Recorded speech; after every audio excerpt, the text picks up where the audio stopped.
આપણે અહીં આવીને બેઠા ત્યારથી તમે તમારી કબરથી અડધો કલાક નજીક પહોંચી ગયા છો. તમારે હોસ્પિટલના વોર્ડમાં જઈને વોલેન્ટિયર કરવું જોઈએ, જ્યાં લોકો મૃત્યુ પામે છે. જ્યારે તેઓ મૃત્યુ પામે છે, જ્યારે છેલ્લી ક્ષણ આવે છે, તેઓ એકદમ ચકિત થઈ જાય છે.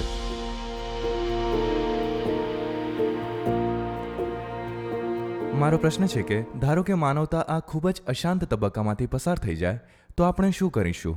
જો આપણે એવા આદર્શ સમાજમાં પહોંચીએ કે જ્યાં બધા શાંતિપૂર્ણ અને હળીમળીને રહેતા હોય તો આપણું અંતિમ લક્ષ્ય શું હશે? આપણે કઈ દિશામાં આગળ વધવાનો પ્રયત્ન કરીશું?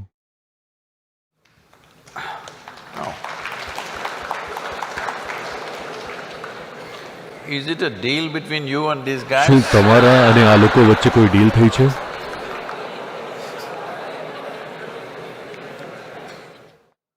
જો તેને આ રીતના સમજીએ, કેમ કે તમે ખરેખર જાણી ન શકો કે આ બધા લોકોને શું જોઈએ છે.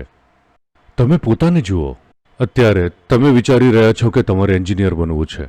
ચાલો કહીએ મેં તમને એન્જિનિયર બનાવી દીધા આ ક્ષણે. હવે તમને નોકરી જોઈએ છે, લો આ રહી નોકરી.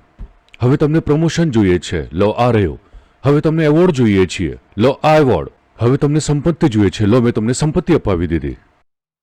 દરેક વસ્તુ જેનું તમે સપનું જોઈ શકો છો મેં તમને અત્યારે આપી દીધી.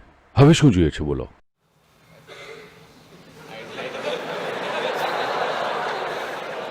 Yeah, I can do that for હું you. તે કરી શકું છું તમારા માટે.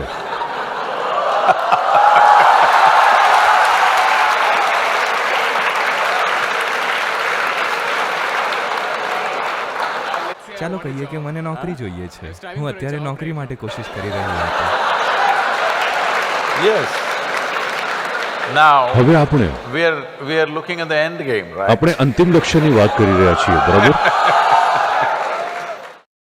તમને જે જોઈએ છે તે બધું અત્યારે જ મળી ગયું છે. જે વસ્તુઓની તમે કલ્પના કરી શકો છો તે મળી ગયું, કલ્પના નથી કરી શકતા તે મળી ગયું છે અત્યારે જ. હવે શું જોઈએ છે અત્યારે? મને ખબર નહીં પડે કે શું Just કરવું. look at it, huh? જુઓ તો ખરા. જ્યારે તમે આમ કહો છો તેનો અર્થ એ છે કે તમે તમારા જીવનમાં જે ઈચ્છો છો તે સંઘર્ષ છે. નોકરી મળવા માટે 3 વર્ષનો સમય લાગશે, પછી તમને લાગશે વાહ મને નોકરી મળી ગઈ. સારી નોકરી કરતા હોય તેવા બધા લોકોને જુઓ, તેમને રસ્તામાં ચાલતા જુઓ. શું તેઓ ખુશ અને આનંદથી ભરપૂર હોય એવું લાગે છે? Hello? દુઃખી લોકો કામ પર જતા તેમને બ્લડ પ્રેશર થઈ જાય છે, તેમને તમામ પ્રકારની બીમારીઓ થઈ રહી છે, પાગલ થઈ રહ્યા છે લોકો. તો તમારે શું જોઈએ છે? Is there a girl? શું અહીં કોઈ છોકરી છે?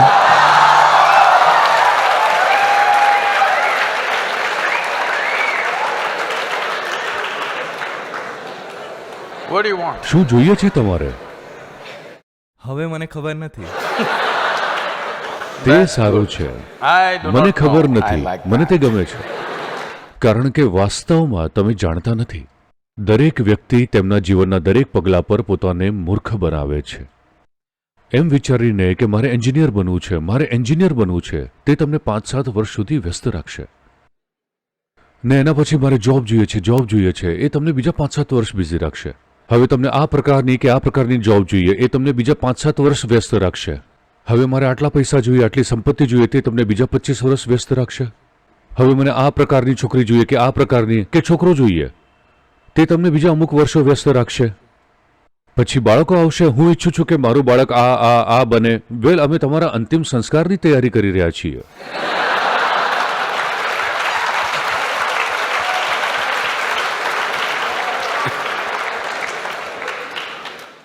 તમારે સમજવાની જરૂર છે.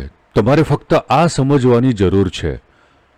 અત્યારે તમે તમારા જીવનને તમામ પ્રકારના સંદર્ભો આપી રહ્યા છો, પરંતુ મૂળભૂત રીતે તમે જેને જીવન કહી રહ્યા છો અત્યારે, તે ફક્ત એક ચોક્કસ સંયોજન છે સમયનું અને શક્તિનું. હા, જ્યારે તમે અહીં બેઠા છો, આપણા બધાનો સમય આગળ વધી રહ્યો છે. શું તમે તેને પાછો ફેરવી શકશો? તમે એન્જિનિયર છો. શું પાછો ફેરવી શકાશે? ગઈકાલ બહુ સારી નહોતી એટલે હું તેને પાછી ફેરવી દઈશ. શું તમે કરી શકો? આપણે અહીં બેઠા છીએ ત્યારે પણ સમય બધાનો સરી રહ્યો છે. અહીંયા જે ટીક ટીક થઈ રહ્યું છે તે ઘડિયાળ નથી, આપણું જીવન જ વીતી રહ્યું છે, ખરું ને? આપણે અહીં આવીને બેઠા છીએ ત્યારથી તમારી કબરની અડધો કલાક નજીક પહોંચી ગયા છો. તમે કેટલા યુવાન છો તેનાથી કોઈ ફરક પડતો નથી. તમે ત્યાં પહોંચી રહ્યા છો, ખરું ને? હા કે ના? તો તે અમુક માત્રામાં સમય છે અને તે સમયને કોઈ પણ તેને મેનેજ કરી શકતું નથી, કેમ કે તે બધા માટે એક સરખી ગતિએ ચાલે છે. તમે કંઈક કરો કે ન કરો, તમે બસ સૂઈ રહો કે તમે જાગો, તમે ખુશ હોવ કે નાખુશ હોવ, તમને જે મરજી હોય તે કરો, તે બસ નિર્દયતાથી આગળ વધ્યા કરે છે, ખરું ને? તો તે એક ઉર્જા છે જેને તમે જીવન કહો છો. તેને તમે વિવિધ સ્તરે લઈ જઈ શકો છો. If you're like this, જો તમે આવા છો, I'm હું તમારા talking the ક્લાસરૂમ વાળા classroom હાવભાવની expression, વાત કરી રહ્યો છું.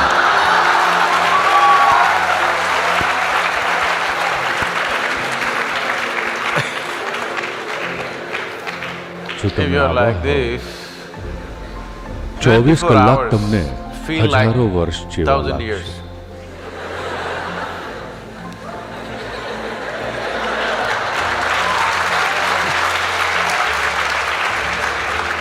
But પણ તમે જોયું છે કે અમુક દિવસે જ્યારે તમે ખૂબ ખુશ હોવ ત્યારે 24 કલાક બસ એક ક્ષણની જેમ વહી જાય છે, હા કે ના? તો વ્યક્તિગત અનુભવોમાં સમય ખૂબ જ સાપેક્ષ અનુભવ છે. જો તમે આનંદિત છો તો તમે 100 વર્ષ જીવો તો પણ તે થોડી ક્ષણો જેવું લાગશે, તરત ચાલી ગઈ. માત્ર દુઃખી લોકોનું જીવન તેમને ખૂબ જ લાંબુ લાગશે, કારણ કે જો તમે દુઃખી છો તો તમને હંમેશા લાગશે કે જીવન ખૂબ જ લાંબુ છે અને તમે તેને ટૂંકું કરવા માંગો છો. પરંતુ જો તમે આનંદિત છો તો માણસ જે સંભાવના ધરાવે છે તેને જોતા તમે આસપાસ જુઓ તે પહેલા જીવન સમાપ્ત થઈ જાય છે. ખરેખર આ જે સંભાવના ધરાવે છે તેના માટે, તેથી તમારે જે મેનેજ કરવાની જરૂર છે તે છે તમારી ઉર્જા. કારણ કે જીવન એ ઉર્જાનો ચોક્કસ જથ્થો છે. તે અમર્યાદિત નથી, પરંતુ તેને વધારી શકાય છે. જ્યારે તમે ઉર્જાના એક સ્તર પર કાર્ય કરો છો ત્યારે તમે જે 10 વર્ષમાં કરો તે જ, જો તમે ઉર્જાના એક અલગ સ્તર પર કાર્ય કરો તો તે જ કાર્ય તેને તમે 1 વર્ષમાં કરી શકો છો. તેથી જો બંને લોકો 100 વર્ષ જીવે તો અસર અને અનુભવની ગહનતાની દ્રષ્ટિએ એક જણ 1000 વર્ષ સુધી જીવે છે અને બીજો 100 દુઃખ ભરેલા વર્ષો માટે જીવે છે. તો તમે બસ આ જ કરી શકો છો. અત્યારે વિચારો કે એન્જિનિયર કે આ કે તે, આ બધા મર્યાદિત સંદર્ભો છે જે તમે તમારા માટે નક્કી કરી રહ્યા છો. મૂળભૂત રીતે જીવન તરીકે તે માત્ર સમય અને શક્તિ છે, ખરું ને? પ્રશ્ન એ છે કે તમે તેમાંથી શું બનાવો છો. શું તમે તેમાંથી કંઈક બનાવવા માંગો છો? તમારે તેમાંથી કંઈક બનાવવું જેવી કોઈ મજબૂરી નથી. જ્યારે હું કહું છું કે તેમાંથી કંઈક બનાવવું ત્યારે હું કોઈ સામાજિક વસ્તુ વિશે વાત નથી કરી રહ્યો. તમારે સમાજમાં શું બનવું જોઈએ હું તે વાત નથી કરી રહ્યો. મૂળભૂત રીતે જીવનની દ્રષ્ટિએ તમે અહીં આવ્યા છો કારણ કે તમે જીવનનો અનુભવ કરવા માંગો છો. સવાલ એ છે કેટલી ગહનતાથી. અત્યારે જો લોકો જીવનનો અનુભવ કરવા માંગતા હોય તો તેઓ શેનો પ્રયોગ કરી રહ્યા છે? તેઓ પ્રયોગ કરશે આ નહીં, આ. હા, મને ખબર છે, હું તમને ઓળખું you છું. guys.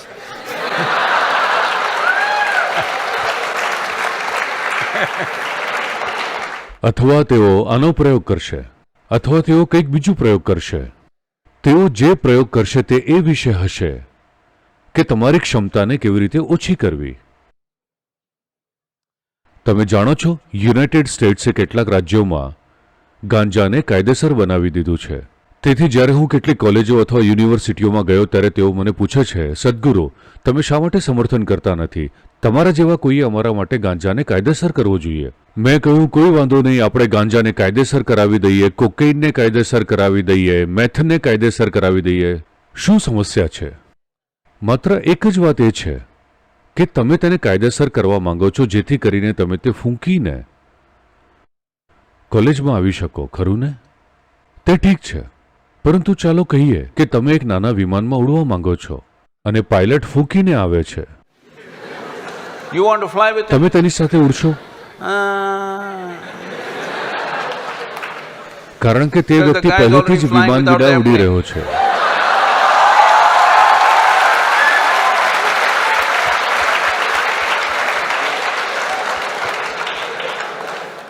ઠીક છે, તમે વસ્તુ સમજી નથી રહ્યા.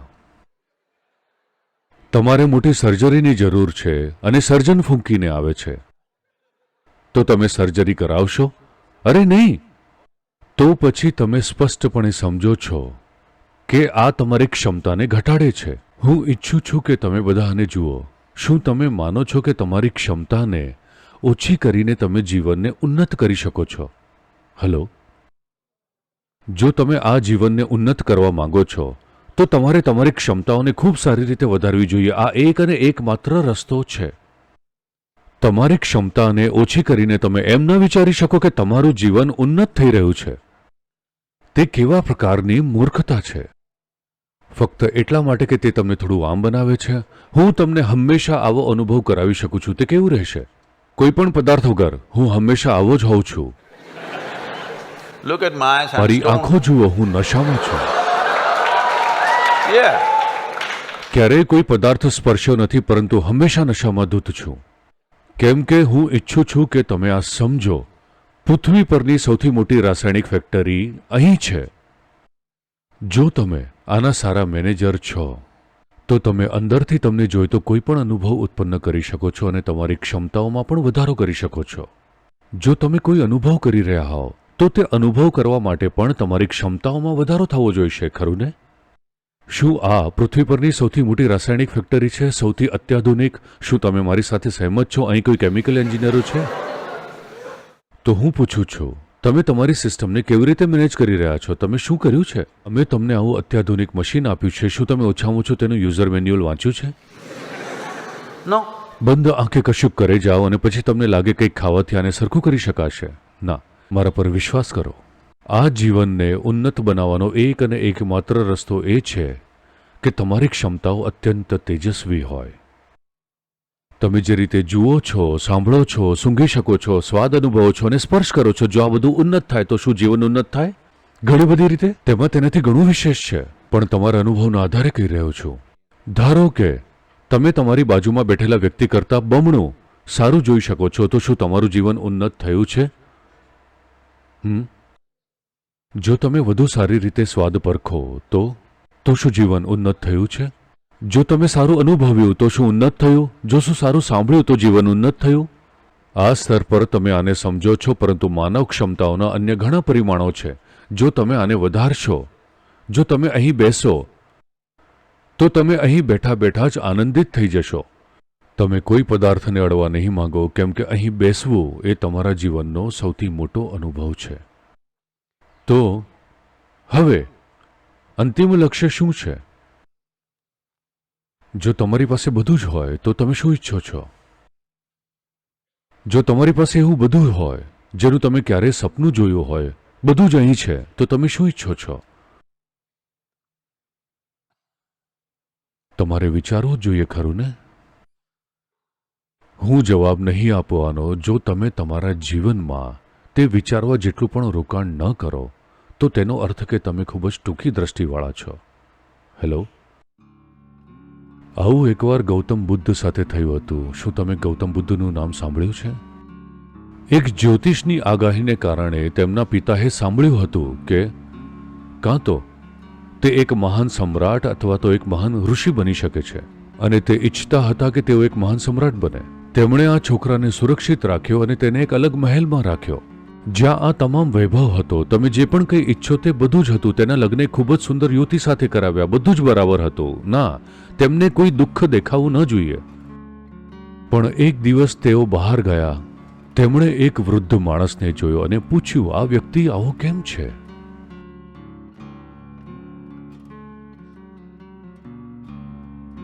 તેના વાહન ચાલક અથવા રથ ચાલકે કહ્યું, ઓહ, દરેક વ્યક્તિ અમુક સમય પછી આવી બની જાય છે. તેમણે કહ્યું, શું હું એક યુવાન રાજકુમાર છું, શું હું તેવો બની જઈશ? અરે હા, દરેક વ્યક્તિ આવો બની જશે એકવાર. તે જવાબ તેમને હચમચાવી ગયો. પછી તેમણે એક માણસને જોયો જે કોઈ પ્રકારની બીમારીથી પીડિત હતો. તેમણે પૂછ્યું, તે વ્યક્તિ આવી કેમ છે? રથ ચાલકે કહ્યું, આવું ઘણા લોકો સાથે થશે. તે કોને થશે તે કહી ન શકાય. કોઈ પણ બીમાર થઈ શકે છે. મોટાભાગના લોકો વિચારે છે કે તે અન્ય લોકો સાથે થાય છે. ના, તે આપણી સાથે થઈ શકે છે. હેલો? અને પછી તેણે એક અંતિમ સંસ્કાર જોયા, એક મૃત શરીર જોયું. તેમણે પૂછ્યું, પેલું શું છે? રથ ચાલકે કહ્યું, તે અનિવાર્ય છે, દરેક જણ મરી જશે. શું તમે પણ જાણો છો? તમે પણ મરી જશો? ના, કેમ કે મોટાભાગના લોકો માને છે કે બીજા લોકો મૃત્યુ પામે છે. ના, બૌદ્ધિક રીતે તેઓ જાણે છે પણ તેઓ માને છે કે તેઓ અમર છે. ના, તમારે જાગૃત રહેવું જોઈએ કે તમે નશ્વર છો. નશ્વરતાનો અર્થ છે કે તમારી પાસે મર્યાદિત સમય અને શક્તિ છે. જો તમે આ વિશે હંમેશા જાગૃત હો તો તમે તમારા સમય અને શક્તિને કેવી રીતે વાપરશો તમે નક્કી કરો. જો તમે તેના વિશે જાગૃત છો, જો તમને લાગે છે કે તમે એક સુપર હ્યુમન છો, તમે મરવાના નથી, અન્ય લોકો મરી જશે, all the best. It'll come. તે આવશે. You can realize this on your deathbed and die. તમે તમારી મૃત્યુશૈયા પર આનો અહેસાસ કરી શકો છો અને મરી શકો છો. See, જુઓ, લોકોને લાગે છે કે આ વધુ પડતું છે, પરંતુ તમારે હોસ્પિટલના વોર્ડમાં જઈને વોલન્ટિયર કરવું જોઈએ જ્યાં લોકો મૃત્યુ પામે છે, અને તમારે જોવું જોઈએ. તે ખૂબ જ મહત્વપૂર્ણ છે. તે ખૂબ જ મહત્વપૂર્ણ છે. ત્યારે જ તમે જીવન પ્રત્યે સંવેદનશીલ બનશો. જીવન અતિ મૂલ્યવાન બની જાય છે કારણ કે તમે જાણો છો કે તે સમય મર્યાદિત સમય છે. જો તમે આ જુઓ છો તો કમનસીબે આજે વિશ્વમાં 80%થી વધુ લોકો જ્યારે તેઓ છેલ્લી ક્ષણ જ્યારે આવે છે, જ્યારે તેઓ મૃત્યુ પામે છે, તેઓ ડરતા નથી, તેઓ પીડામાં નથી, તેઓ બીજી કોઈ બાબતમાં નથી હોતા. તેઓ બસ ચકિત થઈ જાય છે. ચકિત થાય છે કારણ કે આખી જિંદગી તેઓ માત્ર તેમના વિચારો અને લાગણીઓમાં જીવ્યા હોય છે. તેઓ ક્યારેય જીવન જીવ્યા નથી. આ મહત્વપૂર્ણ છે. તમારે સમજવું જોઈએ કે તમારા માથામાં એક માનસિક વાસ્તવિકતા છે અને એક અસ્તિત્વગત વાસ્તવિકતા છે જે જીવન છે.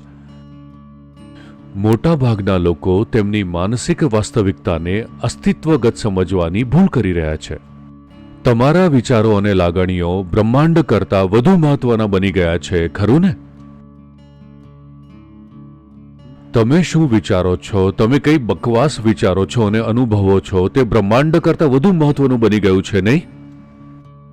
આનો અર્થ એ છે કે તમે તમારા સર્જનને બ્રહ્માંડના સર્જન કરતાં વધુ મહત્વનું સમજી રહ્યા છો, ખરું ને? આનો અર્થ એ છે કે તમારે પીડાવું જ જોઈએ. જો તમે પીડાતા નથી તો હું નિરાશ થઈશ. હા, હું થઈશ. કારણ કે જો તમારી અજ્ઞાનતા તમને દુઃખી ન કરે then what? તો પછી શું? Then what's the use તો of પછી me? મારો શું ઉપયોગ? કારણ કે જાળામાંથી બહાર આવવામાં ઘણી મહેનત લાગે છે. અજ્ઞાનતાની જાળામાંથી બહાર આવવાની કોશિશ કરવાનો શું ફાયદો છે?